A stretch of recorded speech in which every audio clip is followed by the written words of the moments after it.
पुनश्च एकदा तुमच्या सर्वांचं आपल्या हक्काचा आवाज नक्की चाललंय काय चॅनलमध्ये तुम्हा सर्वांचं स्वागत. काल नगर सोलापूर रोडवरून जात असताना आपल्या नगरपासून एक 20 किलोमीटरच्या अंतरावर दहिगाव साखत हे एक गाव आहे. त्या ठिकाणी काल अवकाळी पाऊस पडत असताना सुमारे 5:30च्या दरम्यान अवकाळी पाऊस पडत असताना मी व माझे काही मित्र आम्ही त्या पुलाखाली म्हणजे जो काही एक ब्रिज बनवलेला आहे तिथे दहिगाव साखतमध्ये त्या ब्रिज खाली थांबलो असता जी काही त्या पुलाची अवस्था होती ती आपण पाहू शकताय. हे चित्र पाहून मित्रांनो मनाला तर एक धक्काच बसलाय. या पुलाला अजून धड 1.5-2 वर्ष देखील पूर्ण झालेले नाहीयेत तर या पुलाची अवस्था अशी आहे. तर नक्कीच मनामध्ये एक प्रश्न निर्माण होतो की या पुलाचं आयुष्य खरंच 150-200 वर्ष असेल का, की फक्तच हा 10-20 वर्षासाठी किंवा 2-3 वर्षासाठी बनवलं आहे का, परत या पुलाचं डागडुजीचं काम करण्यासाठी परत यांना निधी हवा आहे काय, हे पण प्रश्न उभा राहत आहेत. खरं तर आम्ही पावसापासून आपला स्वतःचा बचाव करण्यासाठी किंवा पावसात भिजू नये या कारणासाठी आम्ही इथे उभं राहण्याचा प्रयत्न केला. पण इथे उभं राहिल्यानंतर असं लक्षात येतंय की आपण या पुलाखाली पावसापासूनही वाचणार नाहीये आणि एखादी दुर्घटना होण्यापासूनही वाचणार नाहीये. कारण या पुलावरून आपण जर पाहिलं तर खूप अवजड वाहनं देखील इथून जात असतात किंवा जातात.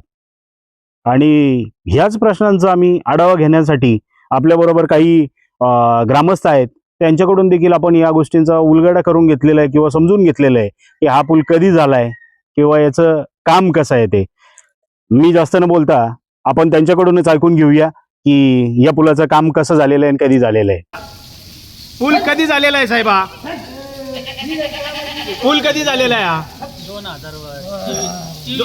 2023 म्हणजे 2 वर्ष झालेले आहेत फार फार तर. हा आणि हे जे आता आपण दृश्य बघतोय पाणी गळतंय याच्यातून, हा नेहमी होणारा त्रास आहे का? असं नेहमी पाऊस पडतो का? पाऊस पडला की इथं पाणी गळतंय का? पाणी पडतंय मग यायला जायला तुम्हाला त्रास होतो या ठिकाणी? बरं बरं बरं. आणि आपण पाहू शकताय असं काही खूप मोठा पाऊस इथं पडलेला नाही आहे तरी देखील या ठिकाणी आपण पाण्याच्या धारा पाहू शकताय. आणि ह्या जर पाण्याच्या धारा पडत असतील तर आमचा असा आक्षेप आहे, आमचा आरोप आहे की येत्या काळामध्ये हा पूल पडणार नाही याची ग्वाही कुणी घ्यावी किंवा येत्या काळामध्ये हा पूल जास्त काळ टिकणार नाही आहे असा आमचा आरोप आहे.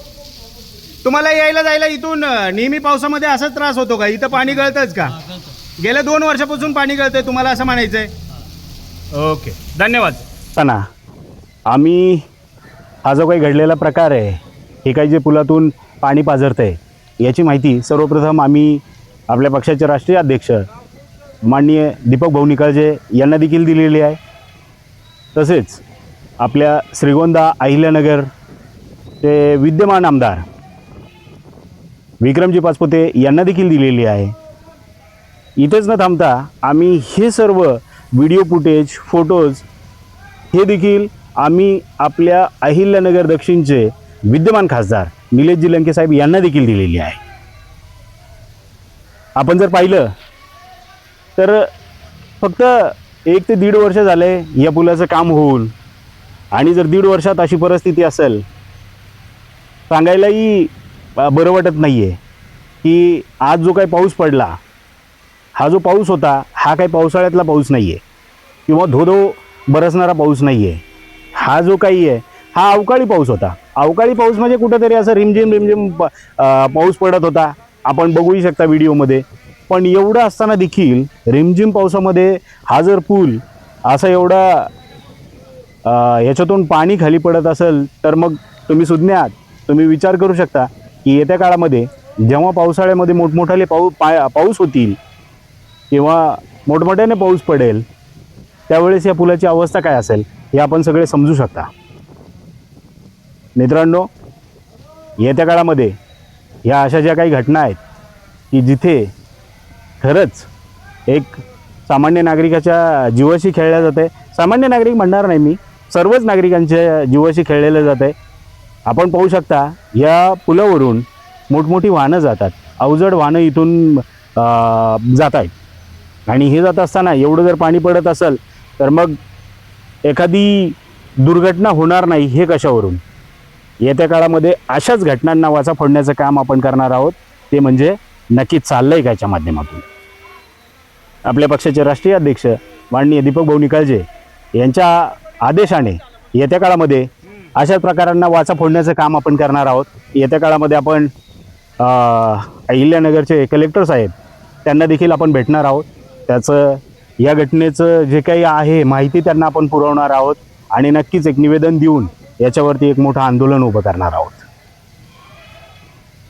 आणि अशा अनेक घटनांवरती आपण नजर ठेवून असणार आहोत.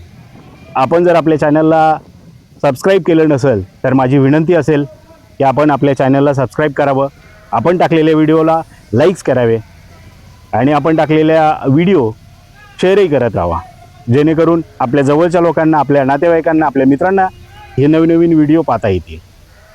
तर मी पुन्हा एकदा तुम्हाला विनंती करेल की आपल्या चॅनलला लाईक करा, सबस्क्राईब करा आणि शेअर करत राहा. मित्रांनो, मी निलेश गायकवाड, RPI जिल्हाध्यक्ष अहिल्यानगर दक्षिण. जय भीम, जय शिवराय, जय संविधान.